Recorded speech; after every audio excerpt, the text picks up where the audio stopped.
now. So let's call the April meeting to order. And Jim, I think you first wanted to just go through a roll call very quickly. Yes, we're going to do, I think, Brandy, you have a list you're going to go down through? Yes, I can. Can we? Yep, go ahead. Okay, so Rob, Yes, here. Tom. I do not believe Tom is attending tonight. Alan, Here. Jim Walliser, Here. Steve Dersham, Here. Mike Messina, Here. Matt Ulmer,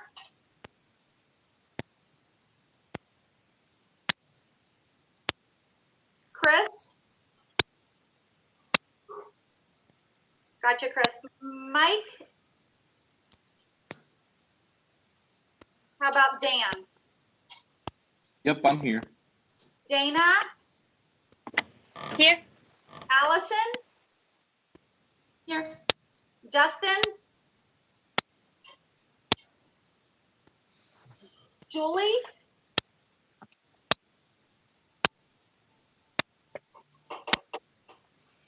Thought Julie was on the call. Is she on the call, Jim?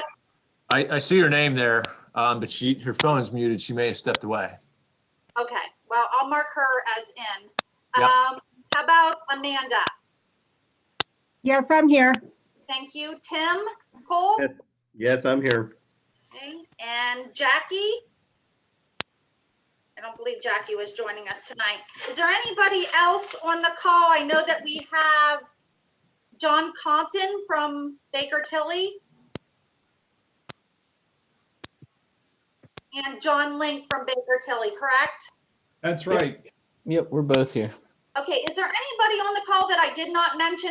I seen a name of a Scott Parkhill.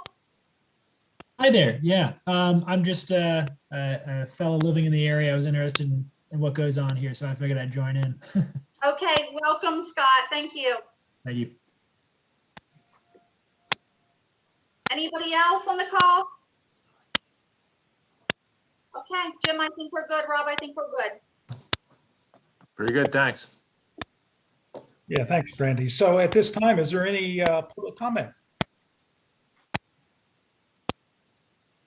Okay, hearing none, we can move on to the approval of the March 10th meeting minutes, which you should have in front of you. Is there a motion to approve?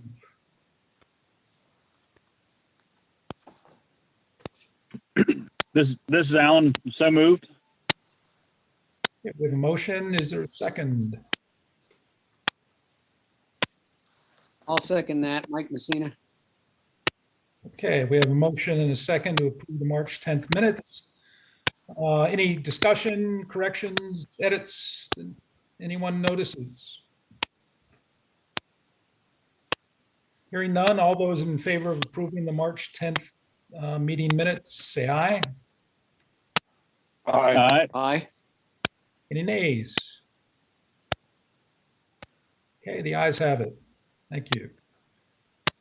We can move on to the payment of the bills and the treasurer's report. Brandy. Yes, the report goes from March 1st, 2021 to March 31st. And the operating expenses totaled $62,526.90. The income and revenue totaled in the operating account $59,521.55. And the expense account balance in the operating account as of March 31st was $506,312.43.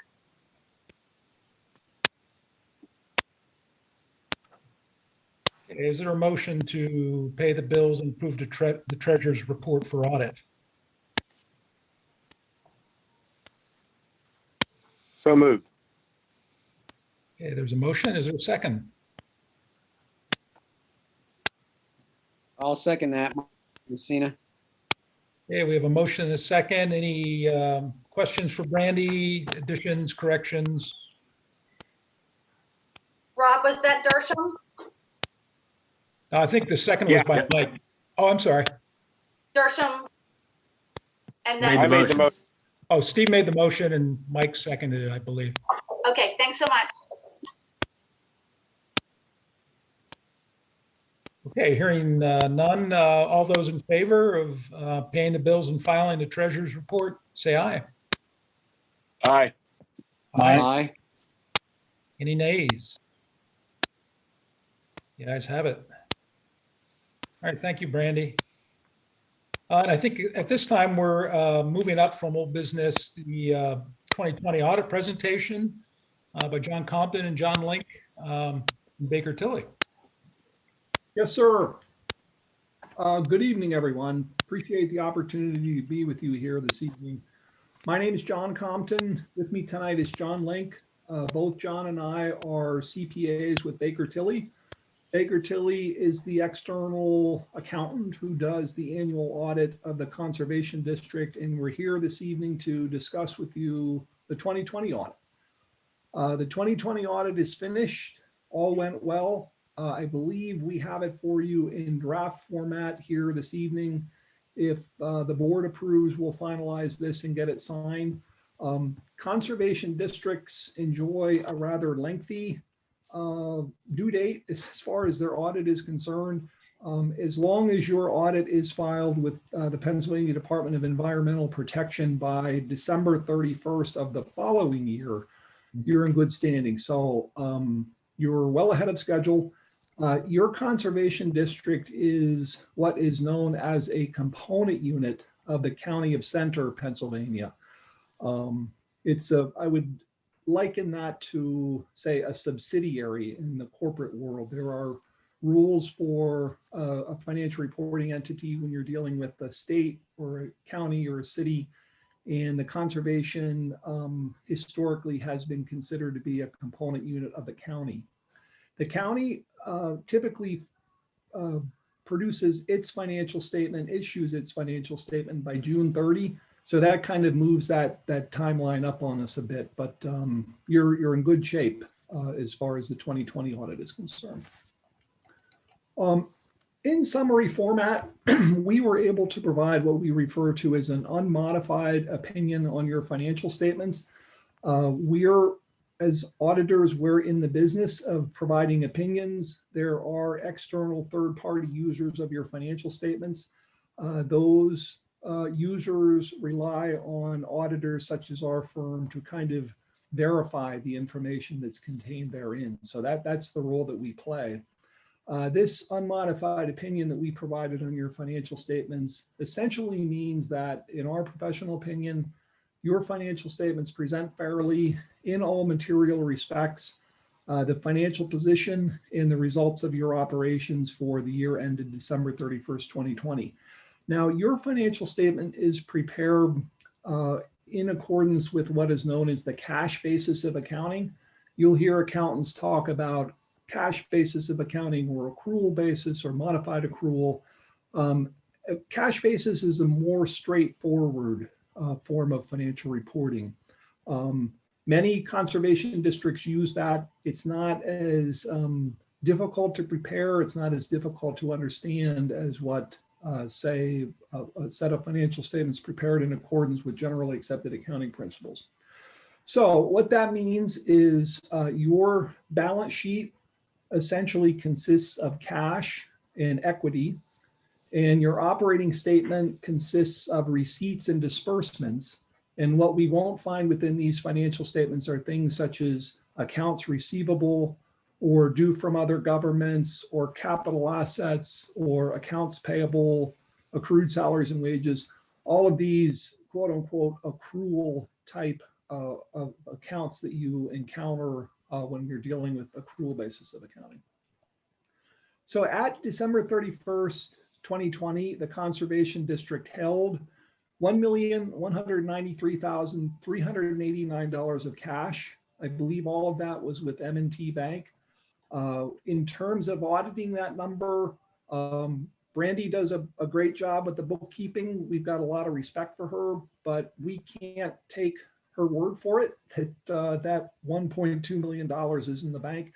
So we're required to verify that. We do that by confirming it directly with your banks. It's an electronic process these days.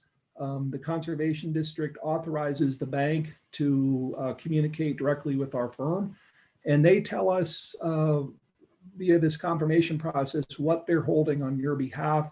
And then we compare that with the Conservation District's records and we look at your bank reconciliations and that sort of thing. Those dollars were held, I heard a moment ago, discussion about the operating account. December 31st, 2020, that $1,193,389 of cash was held within your operating account. There was $526,625. Your dirt and gravel road and low volume road account, $405,210. Your soil and erosion account, $134,929.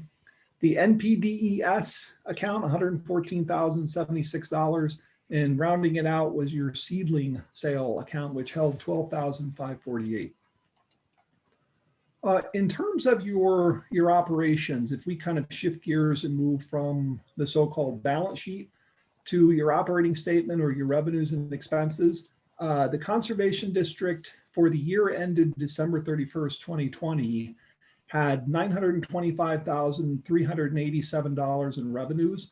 The great majority of that is what we refer to as intergovernmental in nature, with most of that coming through the Commonwealth of Pennsylvania. There again, we kind of correspond with external third parties on that. DEP is very good about providing us detail on what they have passed through to your conservation district. So there again, we confirm that with DEP. There's a young lady at DEP, her name is Karen Books, who's very good about kind of getting us that information quickly. So all of that activity was confirmed. In terms of the more significant revenues for 2020, there was $199,178 in dirt and gravel road receipts, $65,550 in Chesapeake Bay, $45,287 in Growing Greener Watershed, and $34,556 in Growing Greener Reducing Pollution. Your conservation district has had a fairly significant amount of activity within that Growing Greener area here over these past several years.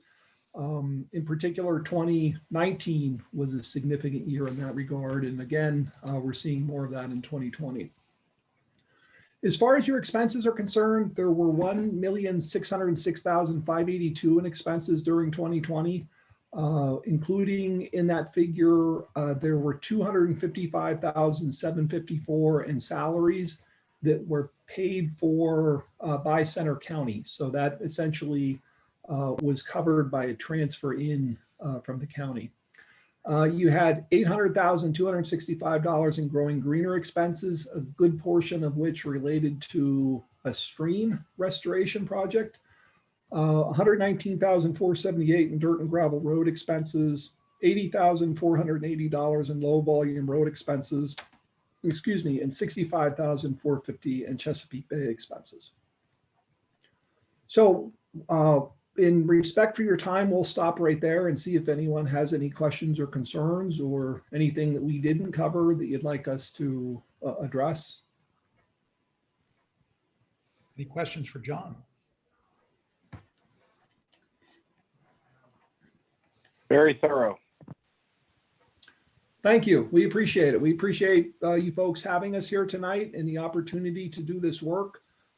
Brandy knows how to get a hold of us. If you think of something on down the line, just let us know and we'll be happy to respond. John Link, did we miss anything? Nope, I think we covered everything. I just wanted to say, thank you to Jim and Brandy and everybody there getting us everything, to do the audit quick and timely. And books were, of course, always in good shape like they always are. So that makes our job a lot easier and we can get through it much quicker. So thanks to everyone that helped us out here on the audit. And I will add, John Link is on vacation right now, but he was insistent that he attend this meeting tonight. So thank you, John. No problem. John, you didn't need to wear the white shirt and the tie if you're on vacation. That's all right. Thank you so much, John. You're welcome. Thank you, Brandy. Now, John, Take care, Compton, everyone. John, you mentioned that you need to move this from the draft stage to the final stage. Do you want board approval to do that, or is that just a sort of an automatic occurrence there? That varies entity by entity. Some boards will have a formal action, others will just kind of acknowledge it. And I think if when Brandy gives us the green light, we'll sign the reports and seal them up and get them off to you. Okay, so there's no additional things that need to be done for that finalization. No, sir. Okay. Well, unless there's any questions from the board, I'd say let's just move forward with it and continue. Thank you very much for your presentation and presenting that to us. Yeah. Glad to do it. Have a Okay. good night, everyone. All right. Thank you. Bye-bye.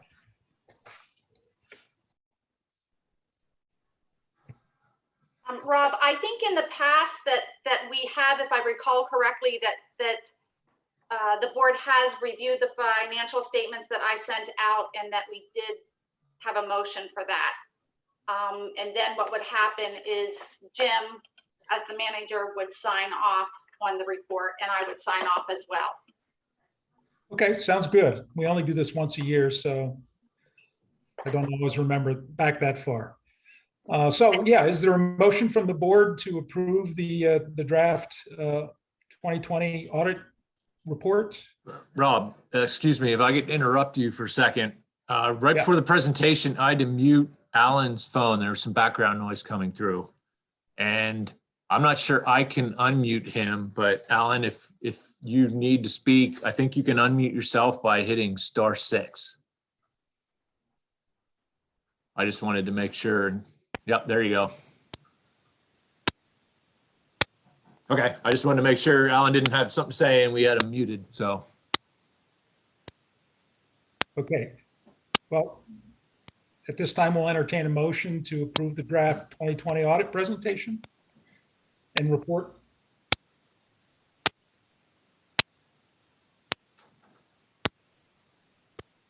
I'll make that motion. This is Mike Messina. Thanks, Mike. Is there a second?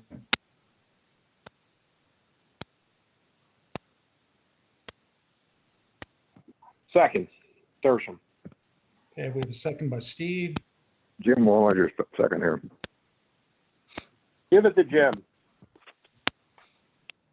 Any further discussion or questions related to the draft audit report? Hearing none, all those in favor say aye. Aye. Aye. Aye. Any nays? Okay, I believe the ayes have it.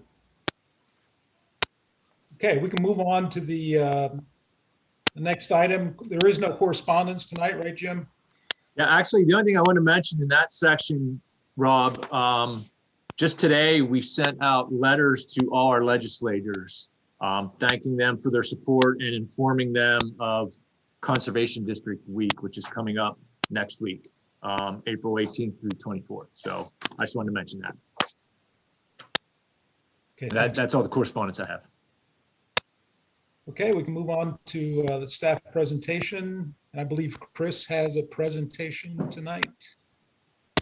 Yes. Let me share my screen here.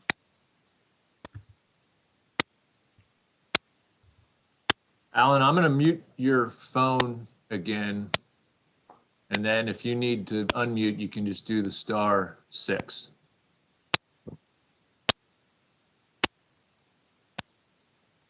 So what I have to share is thanks to our sort of Swiss cheese geology of the area here, sometimes this happens where we have some silt that expresses itself. In these two instances that bubbled up out of a spring back in the beginning of March of 2020, some folks may remember there was quite a bit of silt started pumping out of the Blue Spring over in Boalsburg. So I do have several pictures of this. This was as a large spring. There was quite a bit of silt that was pumping out. As we looked around and upslope, there wasn't active construction. So this wasn't something that was happening from, say, overland flow, or from a stream. So not knowing what was happening underneath the ground, it is really kind of speculative as to what may be happening. This could have been a cavern or something underground that maybe collapsed. And then until the groundwater that was seeping through there cleared itself up. This gives you an idea. This is looking right at the spring where it's kind of pumping out of the ground. This was pretty heavily silted when we went there. This was a few days later. It still was pumping out. It was making it down to just downstream of the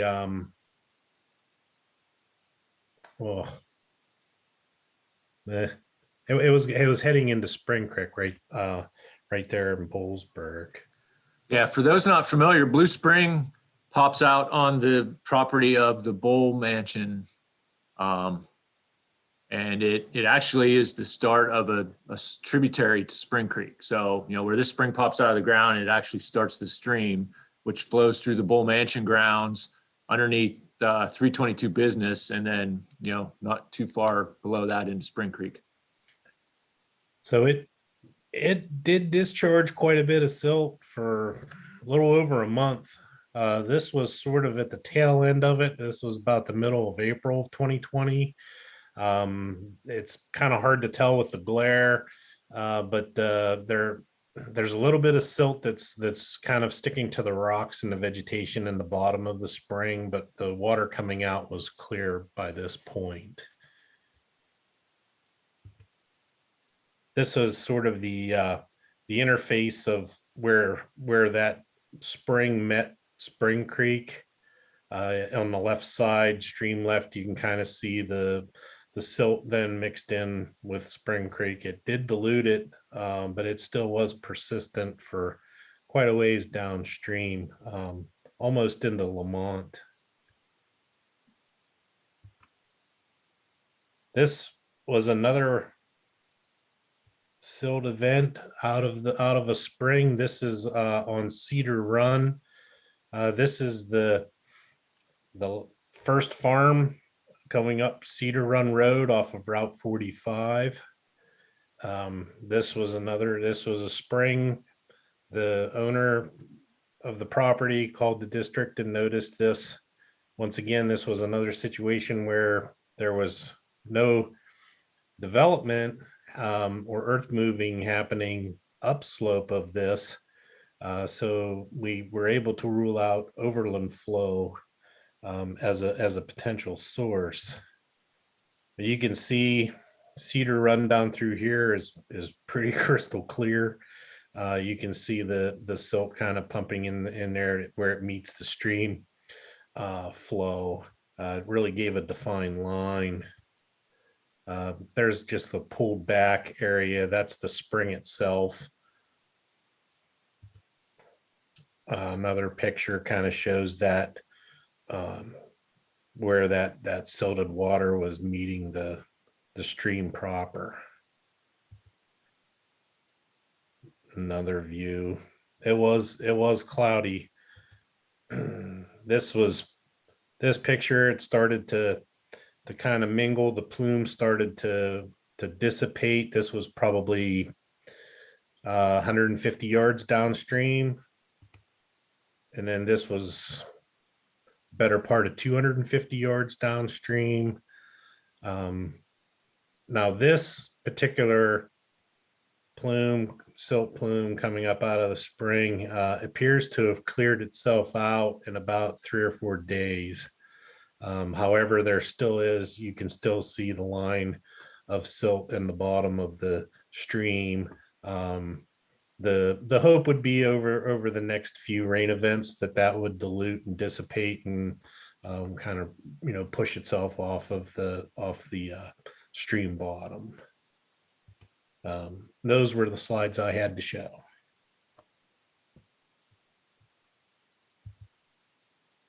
Okay, thanks, Chris. Any Sure. questions for Chris related to those? So it's really difficult to determine, given the nature of the karst topography in our valley anyway.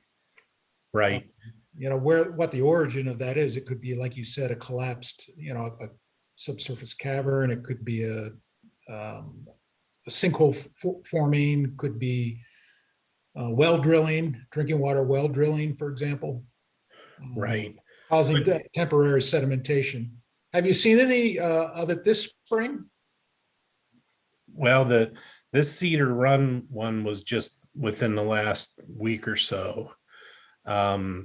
It's sort of coincidental that those two events I just shared were about a year apart. They both happened right at about the beginning of spring, but we do look into those just for there is always the possibility that maybe there could have been an active construction site where a sinkhole opened up, and then we're into some of the things that we regulate. But in this instance, it's sort of a mystery. Yeah. Okay, any other questions for Chris? Okay, thanks, Chris. Mhm. I guess we can move on to old business. The first of which, we're skipping the audit that's on your agenda since we've already had that. The statement of financial interest forms. Yep, that's just a quick reminder that those forms are due in May. So that's coming up. I think we only have a couple that are due. So this was just a reminder. Okay, we can move on to the seedling sale update. Yep, we've had a busy spring with our seedling sale. Brandy's been heading that project up. So Brandy, if you want to give an update there. Yes. So we received orders through March 26th, and we accepted a few late orders that came in. I'm trying to do what I can for anybody that still wants seedling sales. We did order some extras, but we'll wait and see what our shipment looks like and then contact those few people.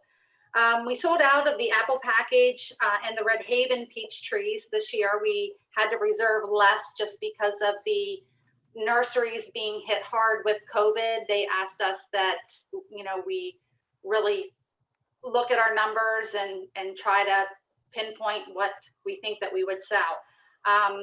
So there was a few people that we had to adjust their orders and refund. And then right now we're coordinating with the nurseries for pickup and delivery for next week. And the staff will be separating and prepping orders next Wednesday. And pickup is Friday and Saturday at the Center Hall Lions Club. And approximately I have that we sold about 2,800 seedlings. That number will get better as we get through the week here.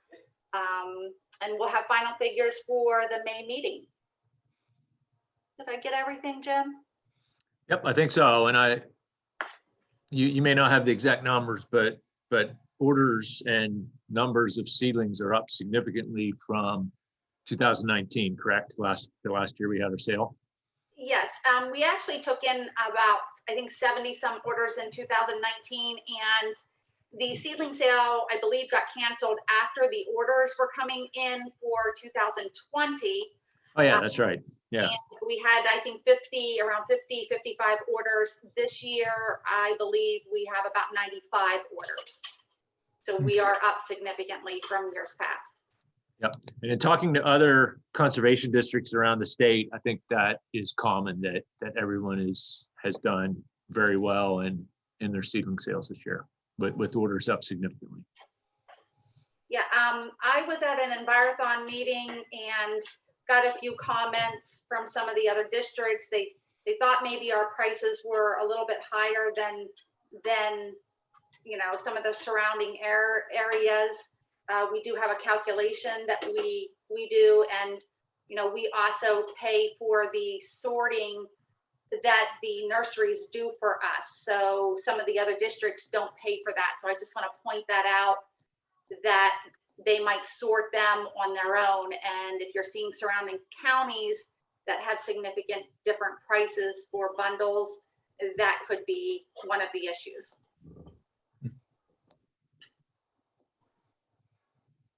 Okay.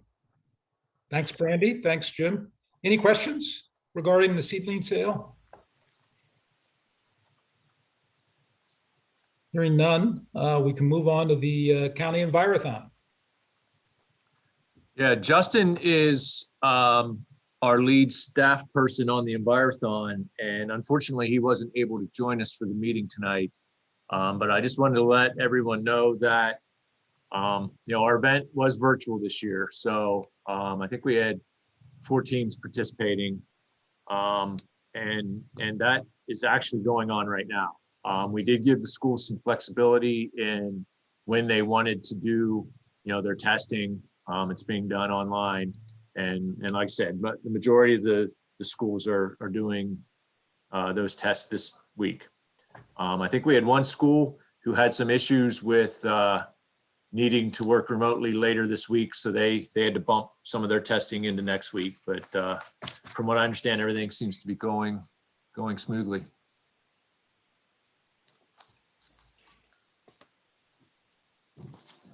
Okay. Questions on the county envirothon?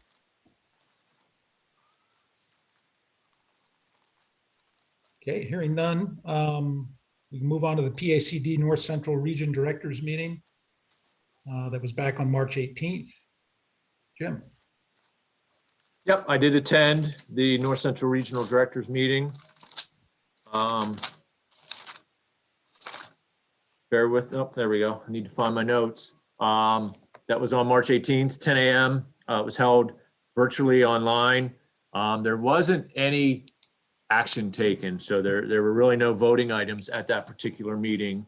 They did mention that Anika Atkinson, who is in charge of the 102 program for the statewide, annually meets with conservation district managers to go over the program and any concerns that they might have. And she's planning to do that in December of this year. I think she had done that last year as well. The highlight of the meeting was really all the counties giving updates on the projects and programs that they have going on. So, there's some common themes. A lot of counties are dealing with similar things that we are: seedling sale, hiring interns for the summer, things of that nature. So that's really all I had for that meeting. Okay, thanks, Jim. And I think, we've talked about those meetings before. That's one I typically attend. I wasn't able to attend this one in March due to an unanticipated conflict, but we have those typically in March and then in the fall and typically in October, and all board members are welcome to attend those. Hopefully our one in this coming fall will be, maybe we'll be back in person. So stay tuned. We'll know the day. I don't know the exact date for that yet, but we'll let you know as soon as that date is set for October. And so we can move on to the temporary intern position. You're back just in time, Jim. Yep, thanks. Yeah, we are in the process of trying to fill a new position that we created this year, what we're calling our resource conservation intern. We're in the middle of that process right now. We did get a handful of good applications. We had several that stood out and are in the process of interviewing and making a decision there. So we should have a final update for you at the next meeting next month. Okay, great. Any other items for old business, Jim? Nope, that's it. Okay, moving on to new business. The first of which is the Conservation Excellence Grant Program. Yes, I mentioned to the board last month that we were contacted by the State Conservation Commission to see if we were interested in receiving $750,000 under this Conservation Excellence Grant Program. We found out since then they did moved to award us this money, and they are proposing to us a delegation agreement for us to accept and distribute this money for agricultural related projects. So I think the first thing we want to do is get a motion to approve entering into this delegation agreement. And then there's a few items associated with that. And I think Allison has a presentation for us to go over some of those items. Is it okay to do the overall agreement first, I think, and then we'll move on to those other items. Yeah, I think that's a good way to. I think it'd be helpful if we had a little bit of an overview about what our expectations are for $750,000. Okay, well then maybe the presentation, Allison, goes into that. Then why don't we go ahead and listen to the presentation first, and then we'll make those motions then. Great, thanks, Jim. So, yep, if you want to go ahead.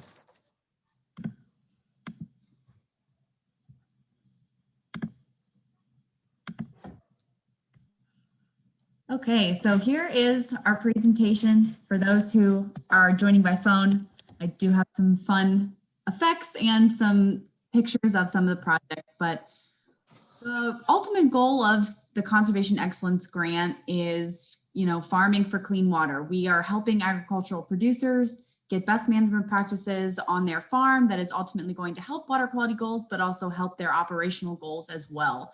So Dana and I pulled together some projects on certain farms that was required as part of the CEG proposal for acceptance. And now that we have been delegated to move forward with the $750,000, they are asking that we receive board approval to continue moving forward on these projects. And we wanted to outline our responsibilities that we would have within this Conservation Excellence Grant. I also would like to use this as a time to just explain how we are pairing the Conservation Excellence Grant with our countywide action plan implementation. And both of these pieces together are really crucial to the success of some of our anticipated projects that we're hoping to move forward on this year and into 2022 as well. So I'm really happy that we have a guest on our meeting tonight. This gives me an opportunity to talk about the countywide action plan a little bit more, but I wanted to provide a bit of a background, bringing the CAP back up into the conversation. So in 2020, we were delegated under the Pennsylvania Department of Environmental Protection Phase 3 Watershed Implementation Plan to move forward with developing a countywide action plan, which sets forth water quality nutrient reduction goals for our county. I now wanted to share that we are moving into the implementation stage, and also all 43 counties within the Chesapeake Bay watershed in Pennsylvania are also now developing a countywide action plan. So we have fully moved into the tier 3. We are in tier 2 of DEP developing these CAPs, and all of other counties, including many surrounding us, are also undertaking this journey as well. And within our Center County countywide action plan, we're really focusing on agricultural nutrient loads, as that is where a majority of our nutrients were coming from on the landscape. So here is the roadmap to Center County achieving our CAP goals. And with plan development, we engaged with over 30 stakeholders. We developed a BMP implementation schedule. So we did that. Thumbs up on that. We are currently undergoing landowner outreach. We're creating action teams. We're engaging with landowners. We're collecting best management practice information. And this is where Dana and I really were able to look at all this information, figure out which landowners we can utilize CAP funding and also Conservation Excellence Grant funding as well. Now we're in the implementation where we're hoping to address these additional gaps in the plan's target using both CAP funding and CEG funding for projects. Ultimately, based on the nutrient reduction goals that are set, we're able to kind of give a rough estimate based on general farm demographics in Center County, and ultimately we'll be documenting approximately, give or take a few, just based on each farm is unique, but 500 farms and their BMPs. So that includes cover crops, tillage, reduced tillage, diverse crop rotations, stream fencing, livestock exclusion, all of those count towards our clean water goals. So I wanted to share that for those who can't see the screen, we do, within the CAP, we received a $323,856 block grant in 2020. I'm maybe going before into 2019, that we went into delegation with Center County Planning and with HRG, our contracting unit that is assisting us with CAP development and implementation. So I want everyone to kind of keep that figure in the back of our head as we'll be going back over the budget, which we have paired with CEG funds on some projects. This is just an overview of the actual CAP goals that were set forth in 2020 and that we're hoping to obtain by 2025. All of those documents are also on our website if you are interested in seeing the draft version or the final version, and this is a living document as well. So each year we will continue to update it based on nutrient reduction goals and change it as needed based on operational needs. So, but wait, we're talking about the CAP. What is the Conservation Excellence Grant? So as Jim kind of mentioned, Eric Cromer from the State Conservation Commission reached out to Jim to see if Center County would be interested in participating in our Conservation Excellence Grant program. We submitted project proposal interest and were delegated to receive $750,000 if we should choose to move forward with this. With this additional funding, we'll be able to support more on-farm projects in conjunction with the CAP funds that have been made available by DEP. As per the SEC's request, we asked the Board of Directors to formally make a motion on these projects that Dana Beckstrand will be presenting tonight that we plan to implement with the funding that we have described. So Dana, I'll pass the baton to you, and you can see the screen. I can see it. Thank you very much, Allie. All right, so we're going to jump into some projects. Again, when the SEC approached us, they were really looking for shovel-ready farm projects that could go in this year and next year. But one of the first ones that we knew of that was actually shovel-ready was Oak Springs Farm. This project, most of you are probably familiar with the farm. It's a CAFO dairy operation located in Gregg Township in Penns Creek watershed. As a CAFO, they exceed the threshold of animal numbers, and as you can see in my slide, they have approximately 900 dairy cows, 100 dry cows, and 75 heifers. The project that's being proposed is a closed loop flume separation system and underground waste transfer system. It's a mouthful. Basically, you can see in a little diagram that was provided by their engineer, Jeff Ainsley from Scotch Hill Solutions. It's just a little diagram of kind of how it works. Basically, they're reusing water from the barn to clean their waste separation facility. It's basically a more energy efficient, water efficient, and waste transfer for the system. And it's actually shovel ready. It's the inventory evaluation and designs have been done. This was one of the projects that we submitted to the SEC because we knew at the time that they were ready to go, and they kind of pre-approved it. The anticipated costs are around, I'm just going to round, $358,000. But we have to add prevailing wage if we are using state funding over $25,000. So with estimated prevailing wage costs, the total for this farm would be around $501,000. Biggest thing we're looking for, anticipated reductions, almost 13,000 pounds in nitrogen. So that's a nice big reduction there. I think we're ready to go, Allie. All right, so I'm going to move on to the next project so we don't take too long tonight here. The second project that we had the SEC review a proposal for is located at Shale Acres at Slay Hill. This project is located on a switchgrass farm located in Houston Township, Steel Hollow or Bald Eagle watershed. Due to the very steep slopes on site, which equal 40% or greater slope, the slopes and the significant rain events have created gullies on the property where the operator has noticed, channelized water flow carrying sediment and nutrients downstream. What we're proposing, the practice is called level lip spreader. It's a stormwater structure that will assist in altering the channelized gully flow into diffuse flow, or what we call sheet flow, over a larger forested area.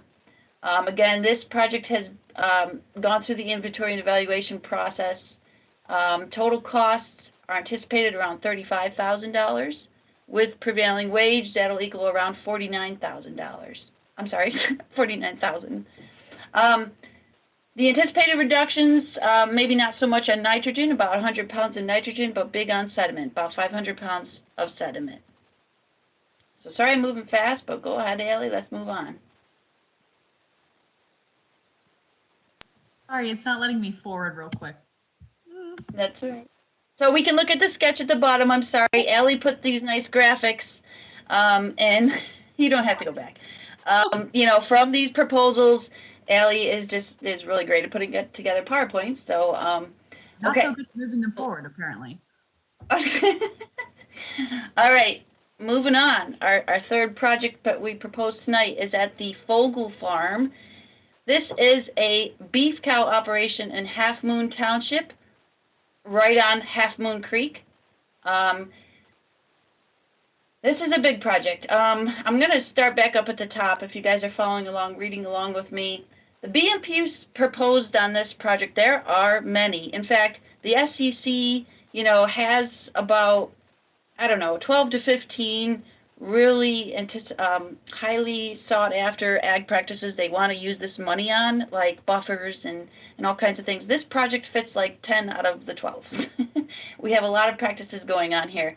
BMP's proposed would include updated manure storage stacking systems, heavy use area protection, stream and wetland protection, riparian buffers, livestock stream crossings, livestock fencing, pasture, cropland converted to pasture, so an increased and grazing system, and a decommissioned manure lagoon.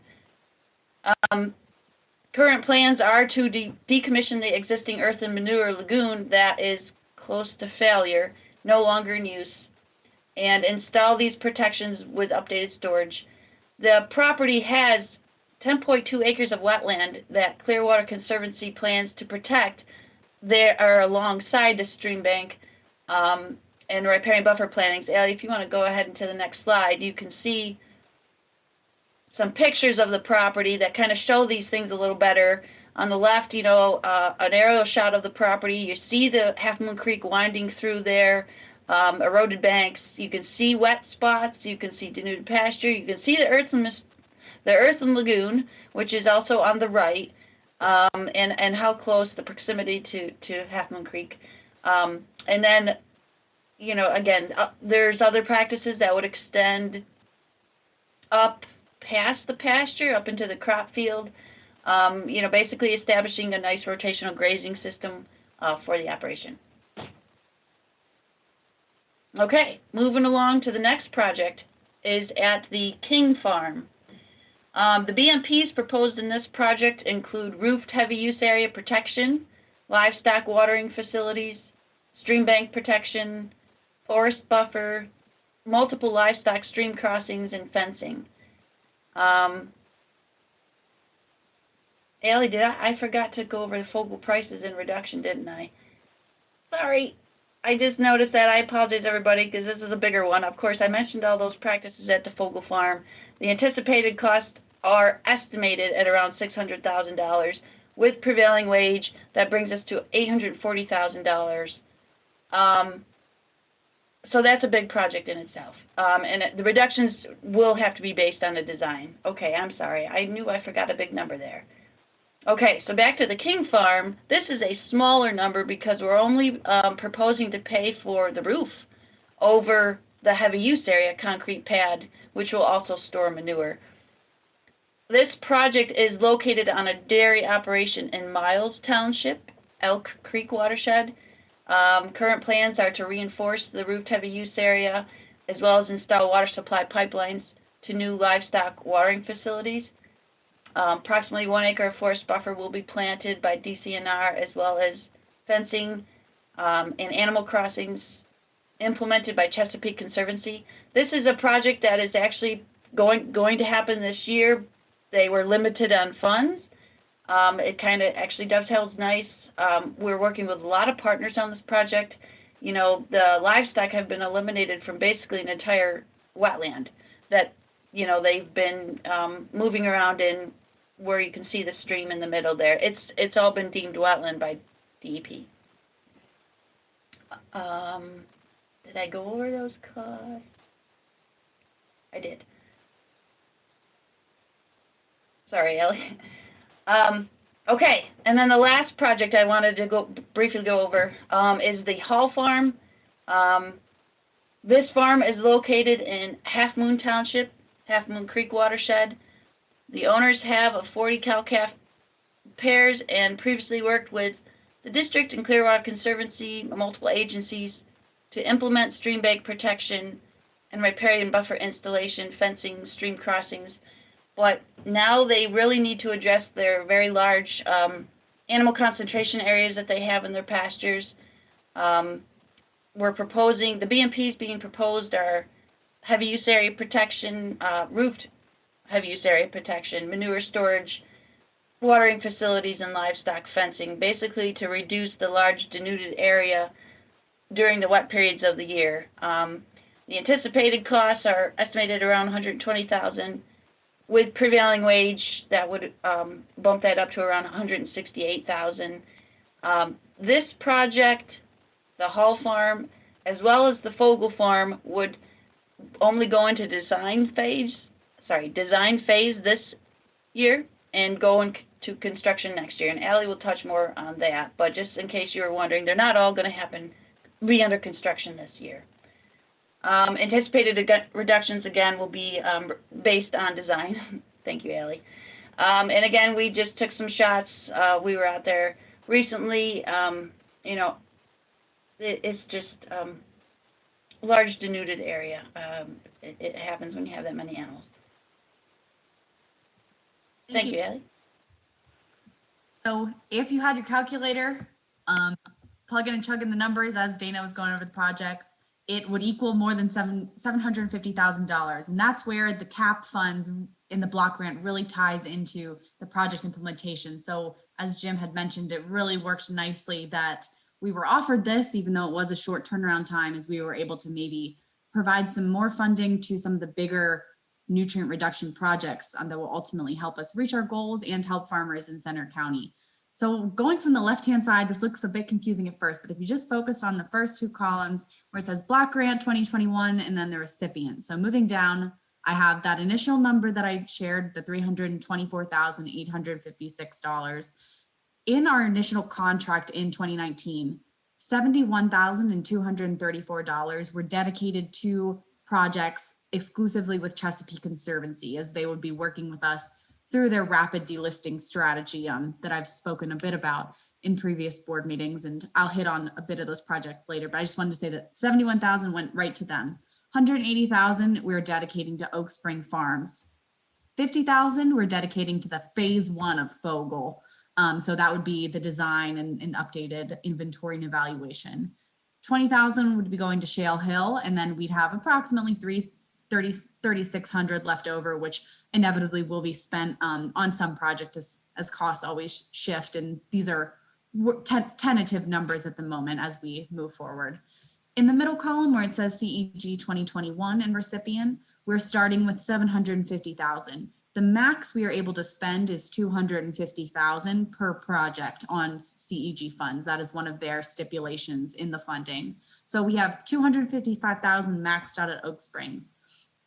For the King's roofed heavy use area, we have dedicated $53,200. And for the Shale Hill acre, we have 29,000. So after our first year, we will be at $417,800. And CEG has said that they would give us I believe a 50% advance of the funds. So we would be covered for the first year's expenses, which would really help us on the financial side of the project implementation for the first year. Moving into the second year, of the CEG, we're starting with $417,800. We are then dedicating $250,000 to the phase 2 of Fogel. So that would be getting all those BMPs into his operation. Then we have $168,000 designated for Hall, leaving us with an anticipated zero, but we anticipate some flexibility in projects as well as other partners may be able to assist us. So the remainder of the CEG 2022 budget will need to be allocated by June 2021. And the SEC has been very flexible with project funds and seems that they will continue to be flexible should we need to move funds around for certain projects. So just overall, of the 5 projects that we talked about, Oak Spring Farms total will be $430,000, with the remainder funded through Growing Greener and a significant landowner contribution as well as REAP. For the Shale Hill Farm, it is $49,000, with the remainder funded through REAP and the landowner. For the Fogel total, $300,000 is designated for the first year, and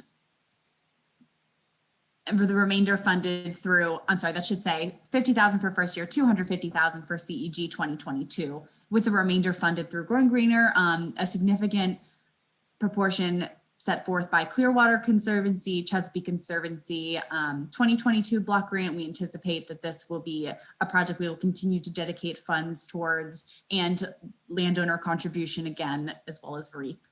For the King total, which will equal $53,200, the remainder is funded through Growing Greener, Chesapeake Conservancy, and the REAP through landowner contribution. For the Hall total, we have it at $168,000, remainder funded through the landowner as well and REAP. So I wanted to just give a mention to the 70,000 projects. These are not the projects that we will be really providing any oversight to or providing any funds to, but these are the project that Chesapeake Conservancy has decided to dedicate the $71,000 with the county on through the CAP funding. So I just wanted to give those a quick mention and just say that there's a lot of acres of forest buffer and a lot of acres of wet meadow protection, and Chesapeake Conservancy is the lead on those. And some of them have some overlap, such as the King Farm. So some of the CAP money is going back to projects that we are hoping to provide additional funding to as well. So I put this slide in of the motion to approve projects and cost share. I have each project designated out, and then there is also a stipulation. It is one of the more critical ones, I would say, is the cost share of the CEG grant, and we have the option to fund 90-10 or 75-25 of the projects that are exclusively funded with CEG funds. So we have the option to either pay 70, 90, or 75% of the total project cost, which would then leave either 10 or 25% for the landowner. We would like to request funding projects at 90%, leaving 10% as the landowner's responsibility. Franklin County, who was a CEG pilot in either the last 2 or last 1 year, and they currently use the cost share model of 90-10. So they were approved by the SEC to use this model. Our main concern is financial constraints of our local producers, especially with the pandemic. We have been hearing from farmers and from landowners of the strains that the pandemic and other external forces have caused on their operations. And so we're really hoping to provide as much funding as we can for these conservation practices, as they are being generous enough to let us come out on their farms, speak with them about these opportunities. So we would really like to, especially with prevailing wage, give them that 90% with leaving the 10% cost in it. And Dana, I'll let you hop in if you have anything else to say about anything that I went over. I think you did an excellent job. Maybe this is a good time to ask anybody, what kinds of questions do you have, obviously, before proceeding?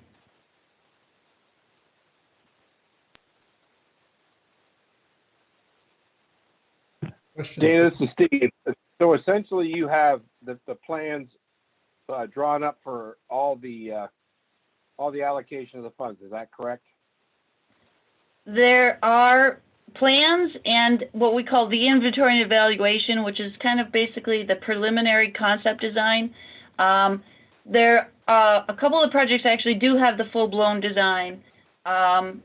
The ones that proposed for next year, we'd be working on the design this year. But these people, we really had to, find our projects that were shovel ready, and it took a little digging. We had a few at first that popped right out, but these ones are further along than any others we have. But you've allocated the entire grant amount is what I'm asking, I guess. I'm sorry, yes, I believe so, right, Ellie? I mean, as far as I can see, yes. Yes. Okay. All right. Thank you. That was actually my only question. Thank you.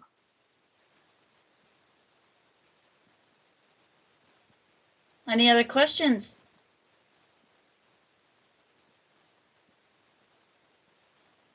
It looks like you've done a lot of work to line these sites up in a fairly short amount of time. It wasn't that long ago that the money was actually offered to the county, the CEG funds, anyway. So yes. It did take a little work. Thank you. We're excited, but yes, So at this time, I guess if there are no further questions, and jump in if anybody has any, please go ahead.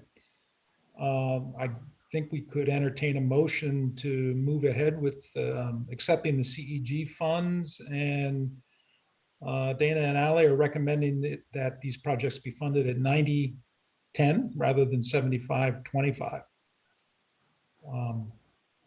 Jim, does that cover all the things we need to cover in our motion? I think it does. Yeah. Is there anyone willing to make that motion? I will make it, I'll Steve. move, Mike. Oh, but Mike can have it. I'll do the second. Okay, we have a motion by Mike and a second by Steve. Any further questions, discussion on these projects, the costs, the CEG funds, or the cost sharing that is proposed and moved?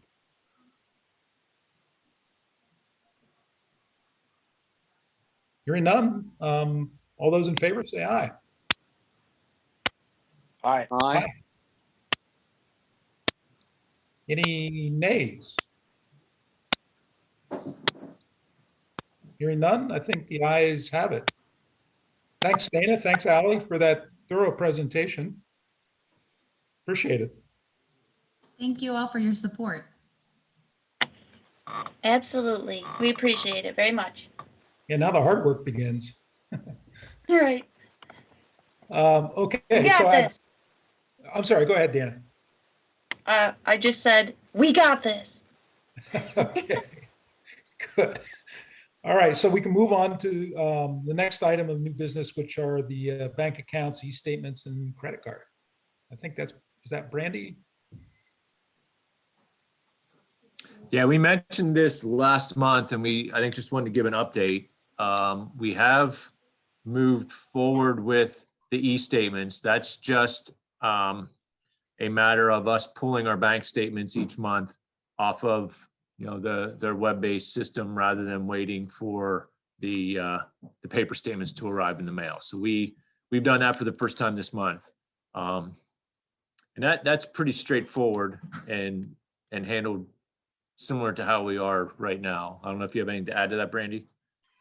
No, just that we did write up a bank statement reconciling process, which Jim looked at. And also I want to make sure that everybody understands that the auditors viewed that as well, and they were happy with what our procedures were and how we wrote that up.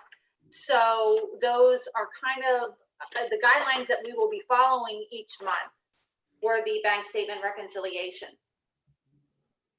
So hopefully there will not be any write-up in 2021 that we changed to this process with segregation of duties is what their concern is.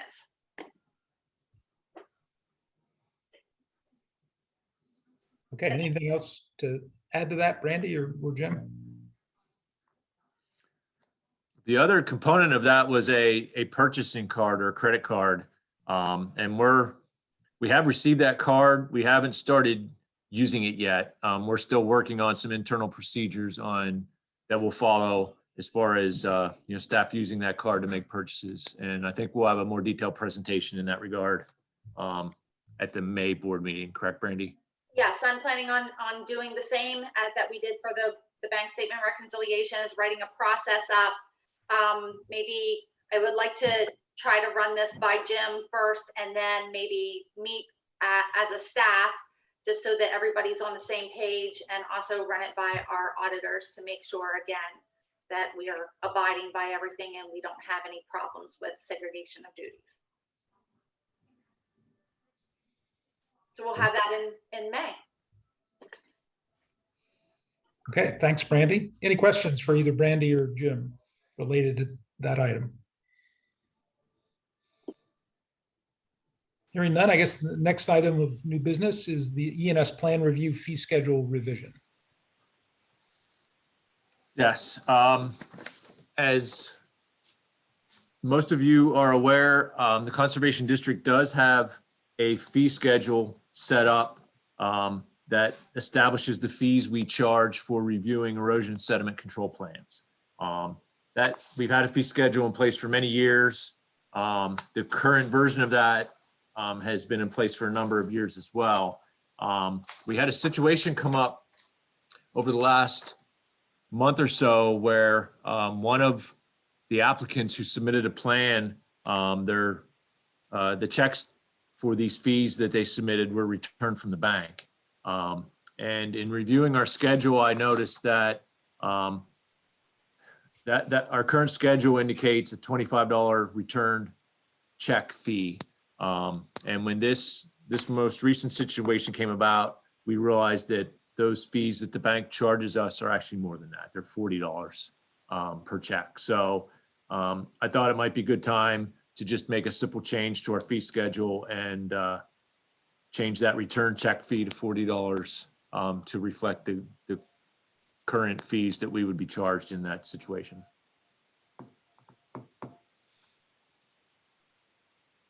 The actual plan review fees, I'm not proposing any changes at this point. It's just for the return check fee. Okay, so at this time, we'll entertain a motion from the board to increase the return check fee from $25 to $40.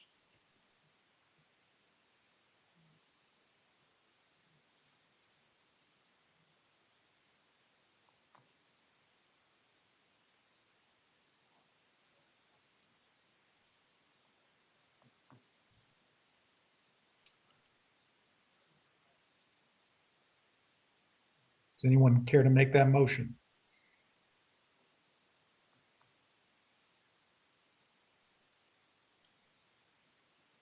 Jim Walliger, so moved.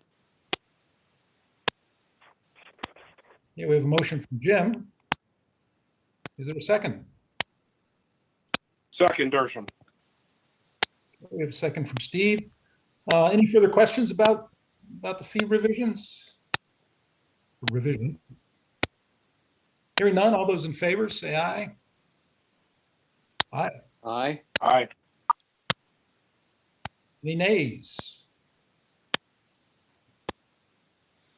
Okay, the ayes have it. Thanks, Jim. Any other new business? Nope, that's it for new business. Okay, we can move on to the staff reports. Just trying to see everybody that's here. Mike's not here. Dana, would you want to go first? Anything else to add to your very thorough report from earlier? Thanks, Rob. I don't really have anything else to add unless anybody has any questions.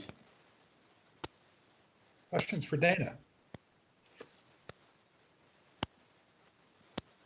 Okay, hearing none. Chris, you want to go next? Yes, I don't have any additions to my written report unless there were any questions. Questions for Chris? Hearing none. Chris, what about that Blue Ball Road application?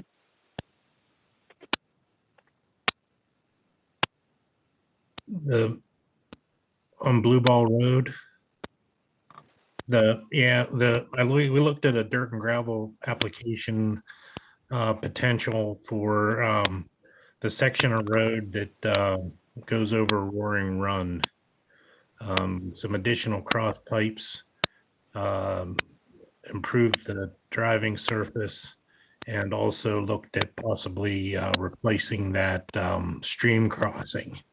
What's there now is an old steel pipe that's rusted out and collapsing. So this is something that I've looked at with Greg Township now several years, and we're still trying to work through something to maybe get that project going.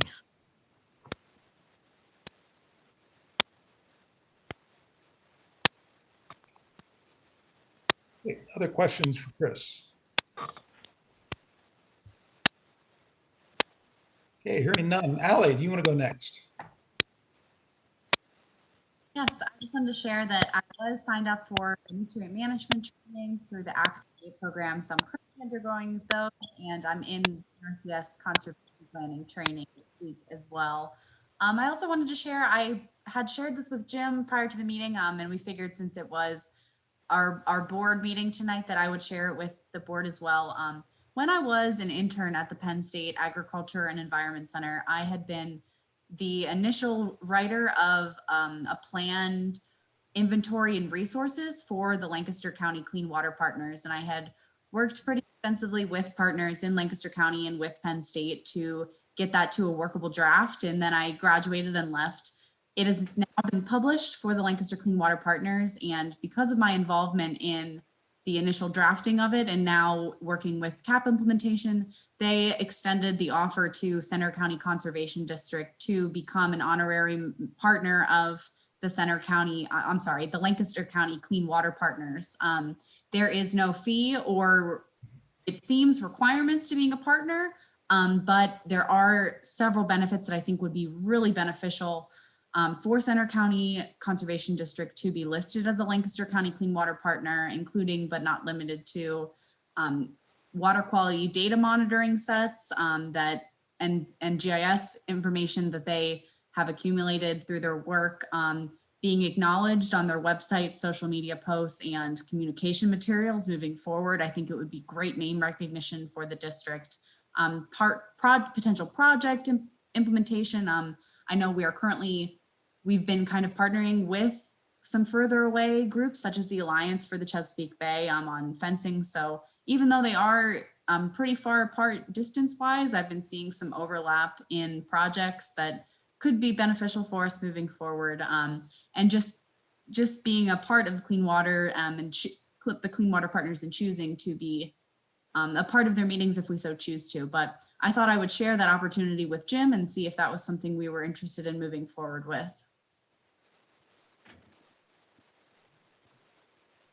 Ally, as part of that partnership down in Lancaster County, I mean, there are a lot of farm organizations that are part of that partnership, beyond local governments. Yes. Right? Can you maybe list a few of those?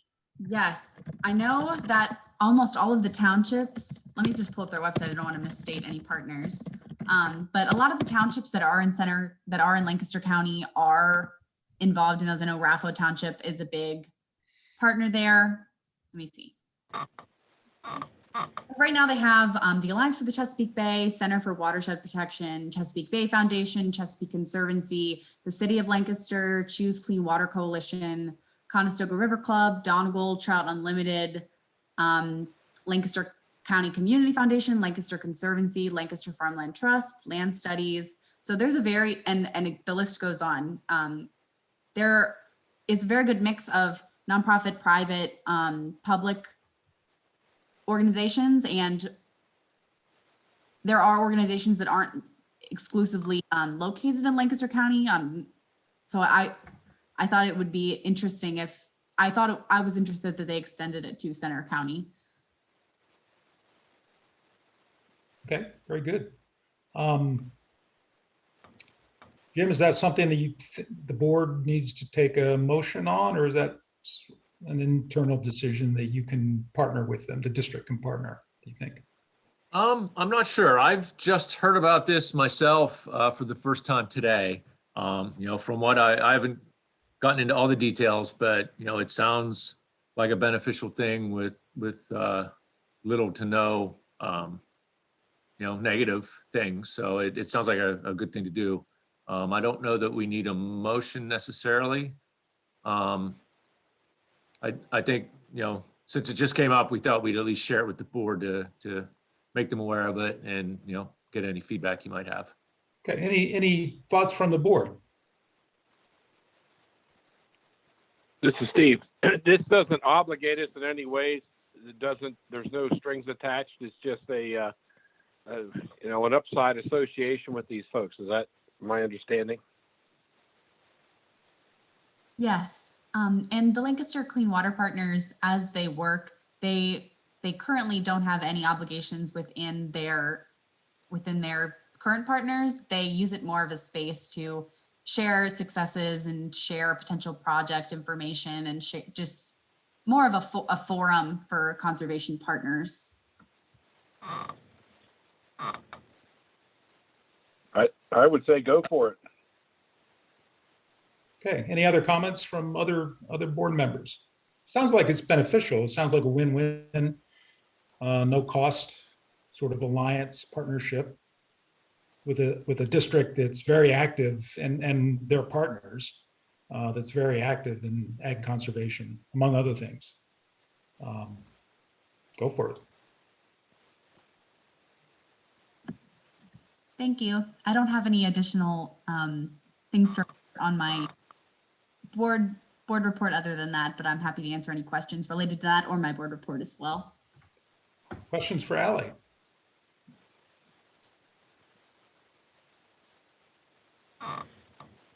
Okay, hearing none. Tim, I'm sorry. No, I thought, Dan. Hi, all.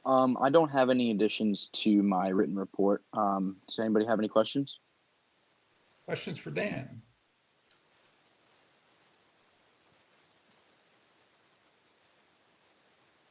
Hearing none. Brandy, anything else to report? Nope, nothing else. Thank you. Okay, questions for Brandy? Hearing none. Julie? I don't think that Julie has use of her microphone tonight. I think that's why we haven't heard anything from her. So, Okay, we'll catch up with Julie later then. okay. I think that covers all the staff that's present currently. Jim? Yep. The only thing I wanted to add is I kind of alluded to this early in the meeting. Next week, April 18th through the 24th has been designated as Conservation District Week in Pennsylvania. So like I said, we've been sending out letters to our legislators. We will be promoting this on our new social media accounts. And I will be talking to the commissioners about this next week. So just wanted to mention that'll be starting up here next week. The only other quick thing I wanted to add is we did seem to get a lot of media promotion on our seedling sale this year. I know we sent out news releases and several of the newspaper publications picked them up in the area. I think Brandy mentioned at the meeting last month, WTHA contacted us for an interview, and there was a small blurb on the Channel 10 News. So we got a lot of good media coverage on our sale this year too. Good, well done. Yep, and that's all I had, unless there's any questions. Any questions for Jim?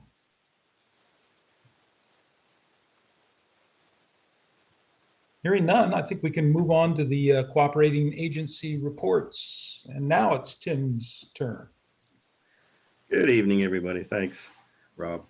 First thing, all the snow and the ice are melted off all the forest roads. Yay. So we have no more rescues and searches and all that good stuff. Unless we get a big one here. I hear in the weather we're supposed to get some snow this week. So second thing, COVID restrictions for the service foresters have been eased but not removed. That means that we can go out and meet with landowners. But we still have to wear a mask. We still have to social distance. We cannot ride in vehicles. I don't want to go through all the restrictions. And there's also then a survey that we still ask landowners as far as symptoms and that sort of thing. Fuel wood cutting, the National Fish and Wildlife Service and DCNR basically have come to an understanding, agreement, whatever you want to call it. So as far as our, with the bats, we have substantial restrictions in place, at least in the Rothrock district. There is currently, you can cut firewood up until May 15th. May 15th from November the 1st, basically in the Rothrock, there is no firewood cutting. And there are certain areas over in the western part of Huntington County, towards Canoe Creek, where there are other restrictions. The reason why I mentioned Huntington County, as you all know, there's 4 state forests in Center County. So I am sure that there will not be a consistent restriction as far as firewood cutting in all 4 districts. So if you've cut firewood in any of those 4 districts, I would recommend that you contact the district office to see what those restrictions are. Gypsy moth spraying, it's an increase, but not nearly historically highs as far as application. Total of 54,352 acres in Center County will be treated this year. The vast majority of that area that will be sprayed is south of Phillipsburg and west of State College. We're still doing an inventory, walkthrough inventory on the Dry Hollow Hunt Club property. And we've had 8 wildfires in Center County, which that's, I believe, historically low. Let's keep our fingers crossed. We have had some counties and some areas that have had quite large fires, hundreds of acres. That's more in the northern tier counties. So I don't know if there's a rhyme or reason to that. With the early green up, I think we're ahead of schedule, probably about a week, maybe 10 days in some areas. So if we get some substantial green up here in the next week or so, we might be out of danger. So I think Center County has gotten off quite light, and that's a good thing as far as wildfires. And the last thing, it's been a 2-year process. We're actually going to plant some seedlings out at the demonstration area at Ag Progress Days. That's the Diabler Tract, Spruce Creek Headwaters, on May 5th. So if anyone would like to get muddy, you're welcome to come out. And that's all I have. If there aren't any questions. Questions for Tim? Tim, I have a quick question. Please tell me that prediction for snow this week was just a cruel late April Fool's joke. Well, look at your evening news. Look at your evening news tonight, and Okay. I think it was supposed to be some, they said a light coverage at best. Okay. So I don't expect anything, of course, weather predictions have been wrong before, but I know that occasionally we get a good one in April. Every now and then. Yeah. Okay, thanks. I had not seen that, so I don't think there's anything to worry about. Okay. All right, thanks, Tim. Amanda? Yes, hello. I have a few things to go over tonight. First of all, the application deadline for CSP renewals has been extended to 4/7/12. Well, I guess it's passed now. We got quite a few applicants in Center County for that. May 7th is the CSP Classic application deadline, and this would be for new applicants for CSP. So if you know anyone, you can pass the word on that. We are currently developing AMA and EQIP applications right now.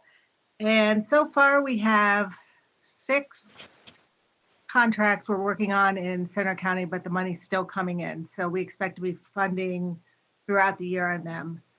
The Northeast area has been chosen for AMA funds this year. Due to the limited funding, the program's alternated between each of our areas that Pennsylvania is divided up into. And AMA funds improvements in irrigation, specialty crops, and high tunnels. And we also have money available in our Healthy Forest Reserve program. And we've had several applications come in from Center County. And this is an easement program. And right now, because we do have limited funds in that, we are looking, and we're only considering permanent easements as a high priority right now. There is an option on the application for 30 and 10-year easements, but they would be a low priority due to the limited funds in that program. And some good news in that we hired a new conservation planner, and his name's Colton Eisworth, and he's been with NRCS for about 3 years. He started as an intern in, I guess, 2 years now. He started as an intern, a Pathways intern in 2019 in our Bloomsburg office. And after he graduated, he began working full-time in the Towanda office, and now he's just got hired down here in Mill Hall. And he's a graduate of the University of West Virginia, and he's a good egg. So we're very excited to have him, and hopefully I can get him to one of these district meetings here shortly. And I just wanted to say that Dana and Allie, those projects sound amazing and very exciting. So I hope I get to see some of them sometime. Thank you. That's all I have.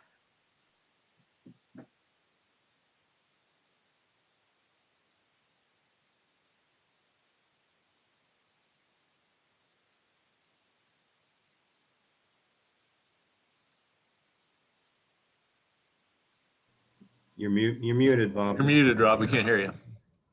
Sorry, I almost made it through the meeting without that mistake.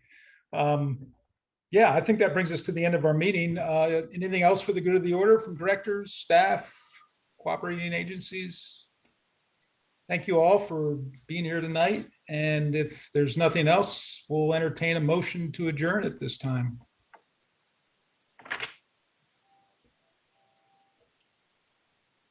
I'll make that motion, Mike Messina. All right, we have a motion. Is there a second?